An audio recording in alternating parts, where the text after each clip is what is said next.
Early in the morning, she woke up to a strange noise. At first, she thought it was just rain outside, but when she listened again, the sound was louder and coming from inside her house. It was not normal. It was heavy, sharp, and non-stop. She slowly walked toward the kitchen with sleepy eyes, and the moment she reached the door, her heart dropped. The entire kitchen floor was wet. Water was spreading like a small river, running under the cabinets and pouring across the tiles. The pipe under the sink had burst. Water was shooting out with force. She rushed forward and tried to turn off the valve, but it was stuck. She tried again. Nothing. The water kept coming. Her heartbeat was fast now. The floor was slippery. The more she tried to stop the leak, the worse it became. She knew she needed a plumber. She needed one fast. She grabbed her phone and started calling every plumber she found online. The first number busy. Second number no answer. Third number, sorry ma'am, we are booked for 2 days. Hey. Frustration grew. The kitchen was flooding, and she felt helpless. She stepped outside and asked her neighbor, Mrs. Rena, if she knew someone who could help. The old lady looked at her for a moment and then spoke slowly. There is one plumber, but his life is not simple. The way she said those words made her confused. What do you mean? She asked. Mrs. Rena sighed. He is a good man, very good, but he works alone, and he has many problems. Now the woman was curious. What kind of plumber has a difficult life? What problems? But she didn't have time to think. The water inside her house was rising. She asked for his number and quickly dialed it. The phone rang once, twice, and then a small girl's voice answered. Hello? The woman was surprised. Is your father there? Yes, the girl said softly. He is working, but he can come. He always goes when someone needs help. The innocence in the girl's voice touched her heart. Please tell him it is urgent, she said. I will, the girl replied. 15 minutes later, there was a knock on her door. When she opened it, she saw a tall man standing outside with old, worn-out tools in his hand. His clothes looked tired, just like his eyes. And right behind him stood the same little girl, his daughter. For a moment, the woman froze. Why would a plumber bring his daughter to work? The man cleared his throat. Ma'am, I am sorry, he said softly. I had no one to leave her with today. His voice was simple, honest, and full of quiet struggle. The girl held a small school notebook and looked at the woman shyly. She was maybe 7 or 8 years old. The woman smiled gently at her, and then looked at the man again. It's okay, she said. The kitchen. It's very bad. Please come inside. He nodded and entered. The girl followed him, stepping carefully to avoid the water. The man quickly looked at the pipe and the damage. He didn't complain. He didn't react with shock. He simply said, I will try to fix it. It may take some time. The woman watched him kneel down and start working with his old tools. She noticed how he was breathing slowly, as if he was tired but trying hard not to show it. The girl sat in a corner, opening her small notebook and doing homework silently. Something about this scene felt strange and emotional. A hardworking father, a quiet little daughter, and a life full of difficulty hidden behind calm faces. The woman wondered, what kind of life were they living? What happened to the girl's mother? Why was he working alone with a child by his side? These questions stayed in her mind. Little did she know, this plumber was about to change her entire life. Eamon worked quietly under the kitchen sink, while his daughter sat in the corner with her notebook. The woman watched both of them as the morning light filled the room. She had seen plumbers before, loud and patient, always in a hurry. But this man was different. He worked with slow, careful hands, like someone who had learned patience through pain. Every movement showed experience, but also hidden exhaustion. After a few minutes, she offered him a towel. He thanked her with a small smile, the kind of smile that looked rare on his face. His eyes had dark circles, not from one night of tiredness, but from years of carrying responsibilities alone. While he worked, she tried to talk gently. How long have you been doing plumbing? A long time, he answered, without looking up. Since I was young, it is the only skill I know well. His daughter lifted her head from her notebook and spoke softly. Papa fixes everything. He can fix anything.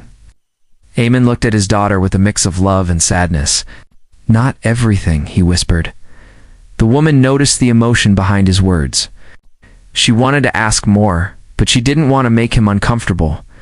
So she changed the topic. "Would you two like tea?" Eamon shook his head. "No, ma'am. We don't want to trouble you." "It's no trouble," she said kindly. "Please."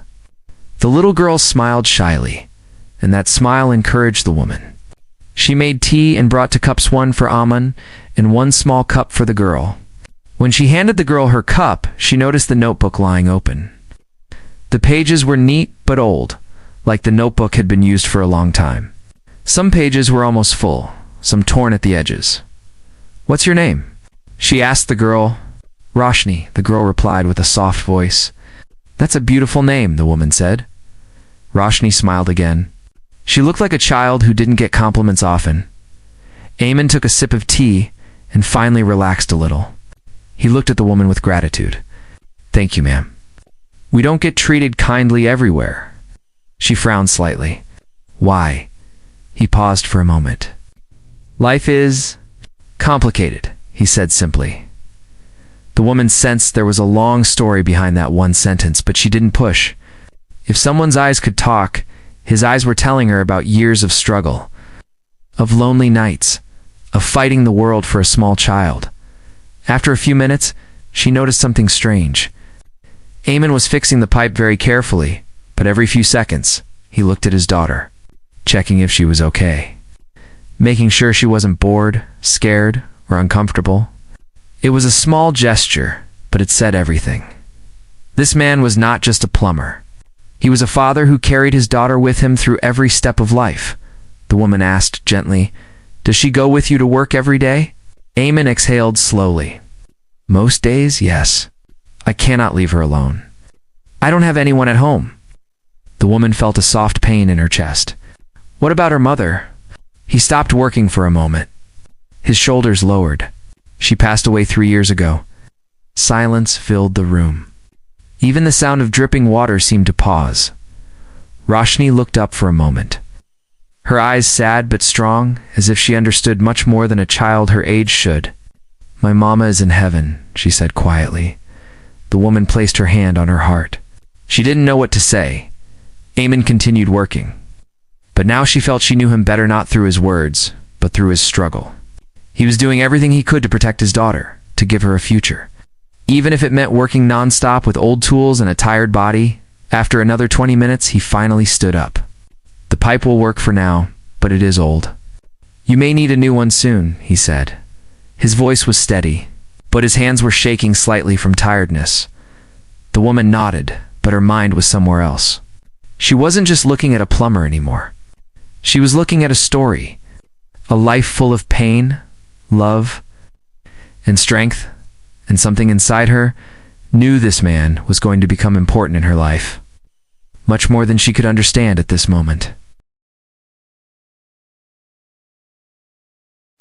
After Eamon finished his work for the moment, he wiped his hands on a small cloth he carried in his pocket. His tools were old, but he handled them with great care. The woman watched him for a few seconds. She could see he was tired, but he was still gentle with every movement. It was as if he had trained himself to stay calm no matter how heavy life became. "Please sit for a minute," she said politely. "You must be tired." Aman looked unsure. He was not used to resting in someone's house, but his daughter Roshni looked up at him with hopeful eyes. "Papa, can we sit for a little?" she whispered. Eamon nodded slowly. "Just for a minute," he said. The woman brought a small mat and placed it on the dry part of the floor. Aman sat down, and Roshni sat close to him, holding his arm. Anyone could see she felt safe only near him. The woman knelt beside Roshni. "Do you want something to eat?" "No," the little girl said quietly, lowering her eyes. But the woman noticed the truth. Her eyes were tired. Her cheeks looked pale. It was the look of a child who had not eaten properly. "Let me bring something small," the woman said softly. Without waiting for permission, she went to the kitchen cabinet and took out 2 biscuits. She placed them in front of Roshni. "You can have them if you want." "No pressure." Roshni looked at Aman. He nodded gently. "It's okay, Beta. Go ahead." The girl took the biscuits slowly, as if she felt shy to eat in someone else's home. She ate small bites, looking down the whole time. The woman sat next to Eamon. "She is very quiet," she said. Eamon gave a tiny smile. She was not like this before. Before everything changed, the woman wanted to ask what changed, but she could already guess. She did not want to open a wound. Eamon continued speaking after a moment. "She used to laugh a lot. She used to run around and sing. Now she stays close to me. I think she is afraid I will leave too." His voice cracked slightly, but he quickly controlled it.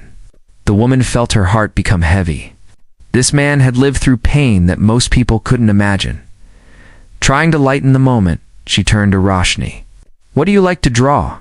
she asked. Roshni slowly opened her notebook. On one page was a drawing of a small house, a father holding a girl's hand, and a bright sun. "That is beautiful," the woman said warmly. Roshni pointed to the figures. "This is me. And this is Papa. Mama used to be here too." She pointed to an empty space beside the drawing, where maybe another figure once belonged. Eamon placed his hand on Roshni's head gently. "Mama is always with us," he said. The woman felt tears in her eyes, but she blinked them away. Silence filled the room, but it was a peaceful silence now, not the cold kind. After a few minutes, Roshni closed her notebook and stood up. She walked toward the woman with tiny steps and said, "Thank you for the biscuits." The woman smiled. "Anytime. You can tell me if you want more." Roshni shook her head but held the woman's hand for a brief moment. It was soft, warm, and full of trust. That one moment changed something inside the woman. She felt close to the child and close to the father who was trying so hard. Eamon stood up again. "I will start fixing the main pipe now," he said. He went back to work, and the woman watched him with quiet admiration. She saw how he explained little things to Roshni while working, how he kept her involved so she never felt alone, how he talked to her with patience even when he was stressed. Every small moment showed the deep bond between them, a simple, strong love, and every moment drew the woman closer to them without her realizing it. As the pipe repair continued, the house no longer felt like just her home. Something new was growing their connection, understanding, a silent warmth that she had not felt in a long time. She didn't know what the future held, but she knew one thing for sure. This man and his quiet little girl were beginning to leave footprints on her heart. Eamon tightened the last screw on the small pipe and then slowly stood up. His back made a slight cracking sound, and he touched it for a moment as if the pain was familiar. The woman noticed, but Eamon pretended everything was fine. He never wanted to show weakness in front of anyone, especially his daughter.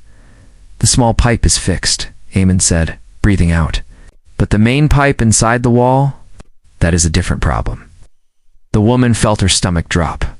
"Is it very bad?" Eamon nodded slowly. "Worse than I thought. The pipe is old, rusted, and cracked in many places. If I don't repair it now, the wall may break." Roshni looked up nervously at her father. She could sense the tension in his voice. "What will happen, Papa?" she asked quietly. Eamon softened his tone immediately. "Nothing will happen, Beta. I will fix it." But the woman noticed his face. He didn't look confident. He looked worried. "How much time will it take?" she asked gently.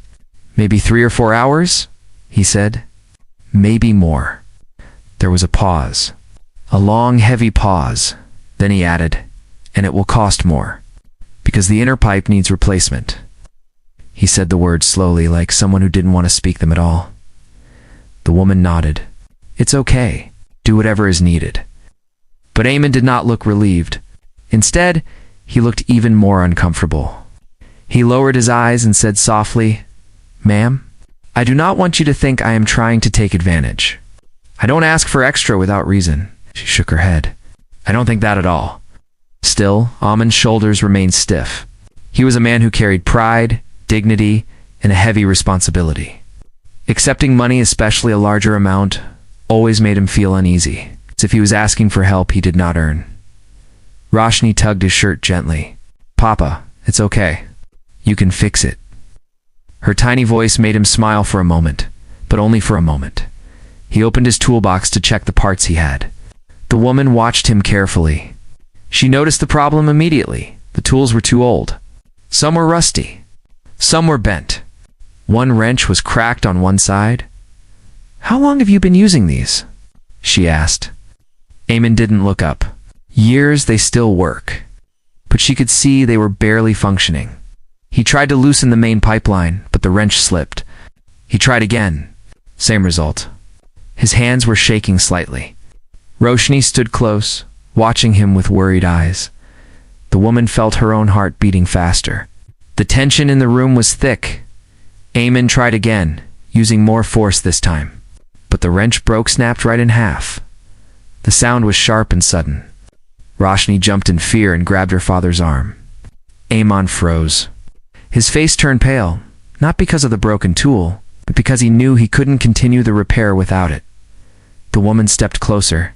"It's okay. We can buy a new tool." Eamon shook his head quickly. "No, ma'am. I don't want you to spend money like that." "But how will you fix the pipe?" she asked softly. Eamon hesitated. His pride and his reality were fighting inside him. He wanted to do the job perfectly. He wanted to protect his daughter. And he wanted to keep his dignity. I will figure something out," he said. But even he didn't believe his own words. Roshni whispered, "Papa, maybe we can ask for help." He touched her head gently. "No, Beta. We manage on our own." The woman felt a sharp ache in her chest. He was trying so hard to stay strong. Too strong. Strength that was turning into struggle. She stepped forward gently. "Eamon, I trust you. Let me help." Eamon looked at her for the first time with deep, tired eyes that held years of fear, responsibility, and loneliness. "I don't want pity," he said quietly. "And I'm not giving pity," she replied. "I'm giving support." The room became silent, full of heavy emotion. Something was changing. Something big. The broken tool lay on the floor between them. Like a symbol of everything Eamon tried to hide. And for the first time, he realized he couldn't fight life alone forever. Eamon stared at the broken tool lying on the floor. It felt like more than just metal. It felt like a part of his strength had snapped with it. He picked it up slowly, turning it in his hands. Roshni watched him with worried eyes. Holding her notebook close to her chest, the woman stood a few steps away, unsure how to speak without hurting his pride again. She could see the storm inside him. A hardworking man, a single father, a person who never asked for help even when he desperately needed it. Eamon let out a deep breath. "I will go and borrow a tool from someone," he said in a low voice. "It will take some time, ma'am." She nodded gently. "Okay, but please take Roshni with you." Before Eamon could answer, Roshni spoke softly. "Papa, can I stay here for a little? Auntie is nice." Eamon looked surprised. His daughter never wanted to stay anywhere without him. He hesitated.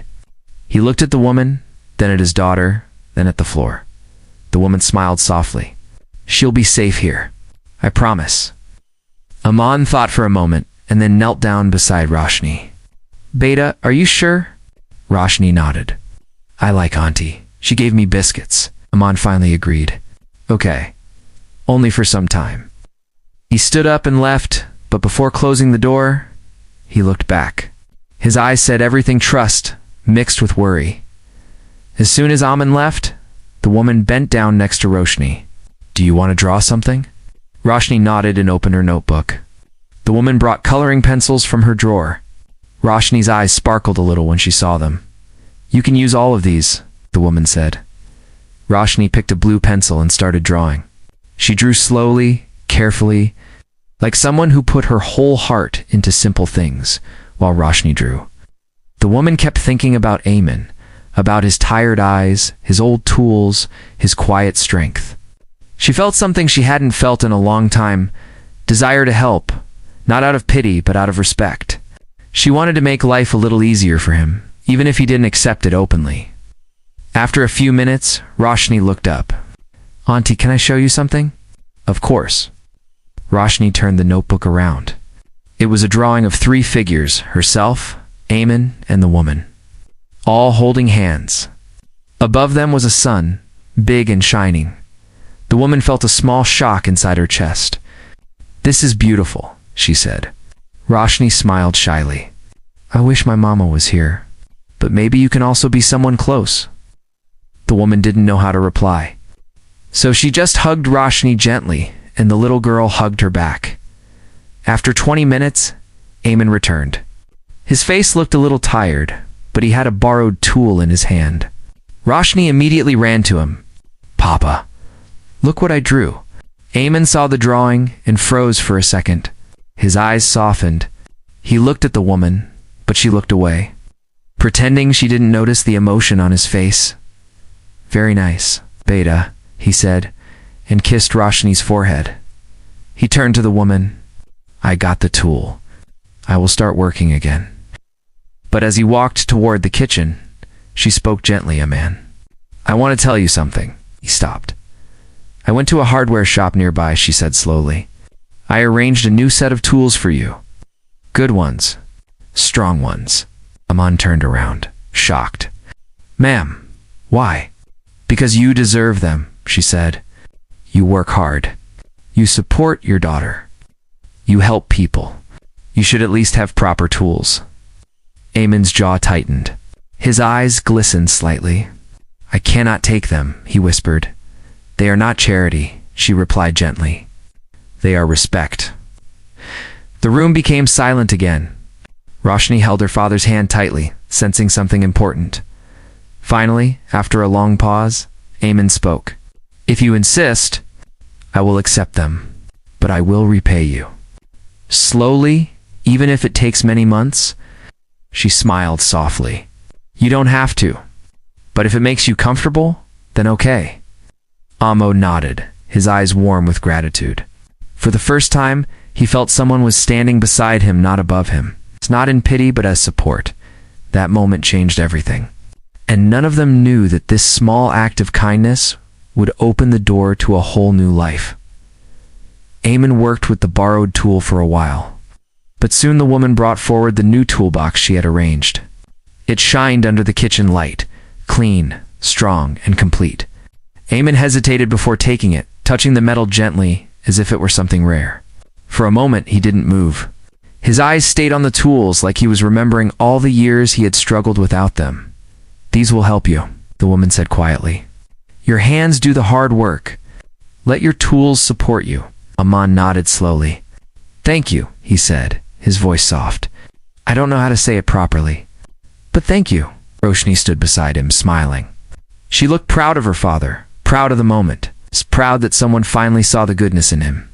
With the new tools, the repair went faster. Eamon worked with more confidence now. His shoulders relaxed a little. Every movement was clean and steady. The woman watched from the side, noticing how different he looked. Stronger, lighter, almost hopeful. After hours of effort, Eamon finally tightened the last screw and turned the valve. The water stopped leaking. Everything was silent now, except for a soft drip from the cloth he had used. "It is done," he said, standing up. The woman clapped her hands once. "You fixed everything." "Thank you, Eamon," he smiled shyly. "Just doing my job." But inside, he felt something deeper, like he had fixed more than just a pipe today. Roshni ran to him and hugged his leg.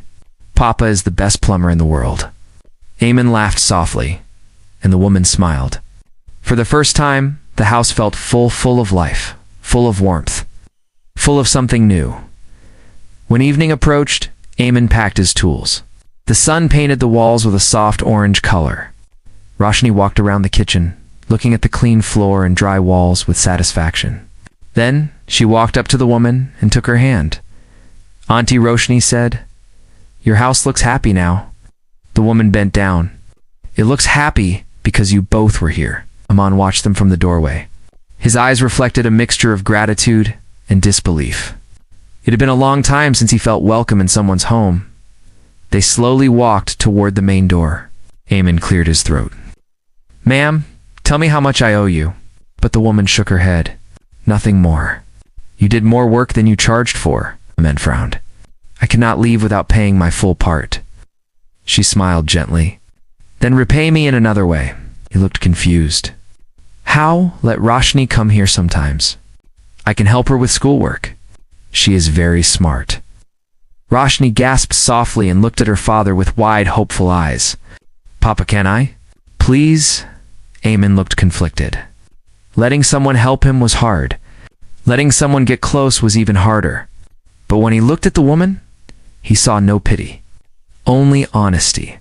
And when he looked at his daughter, he saw a rare brightness in her eyes. Okay, he whispered.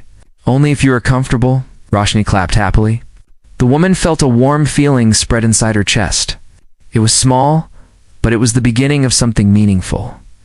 Days turned into weeks. Roshni visited often after school. The woman helped her with reading, math, and drawing. Amin sometimes came inside for tea. Sometimes he just stood at the door listening to his daughter. Laugh again, really laugh, something he hadn't heard much since his wife passed. Slowly, without planning it, their lives started to blend. The woman found comfort in their presence. Eamon found peace he didn't know he needed. And Roshni found a loving, steady figure in her life again. One evening, as the sun set, Roshni sat between them, holding their hands. She looked up at the woman and asked softly, Auntie, will you stay in our life? The woman looked at Eamon. His eyes met hers, not tired, not scared, but hopeful. For the first time, hope looked natural on his face. He nodded slowly. The woman squeezed Roshni's hand. Yes, she said gently. I will. A broken pipe had brought them together. But kindness, trust, and quiet love built something stronger, a new family.